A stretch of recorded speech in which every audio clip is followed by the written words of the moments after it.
আটঘরিয়ায় উপজেলা ছাত্রদলের বৃক্ষরোপণ কর্মসূচি পালন। পাবনার আটঘরিয়া থেকে আমাদের প্রতিনিধি জাহিদুল ইসলামের পাঠানো তথ্যচিত্রে ডেস্ক রিপোর্ট। বৈষম্যবিরোধী ছাত্র আন্দোলন সহ গত ১৬ বছরে গণতন্ত্রগামী বীর শহীদদের শ্রদ্ধা ও স্মরণে বৃক্ষরোপণ কর্মসূচি পালন করেছে আটঘরিয়া উপজেলা ছাত্রদলের নেতৃবৃন্দ। মঙ্গলবার ১৪ আগস্ট উপজেলার এক দন্ত ইউনিয়নের গোপালপুর সরকারি প্রাথমিক বিদ্যালয় ও চৌকিবাটি উচ্চ বিদ্যালয়ে তারা এই কর্মসূচি পালন করেন।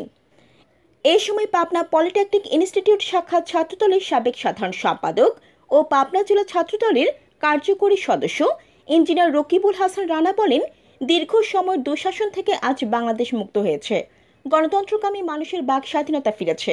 সবাইকে ঐক্যবদ্ধভাবে সন্ত্রাসী আওয়ামী লীগ, ছাত্রলীগের গণহত্যা, নৈরাজ্য, চাঁদাবাজি প্রতিহত করার উদাত্ত আহ্বান জানাচ্ছি।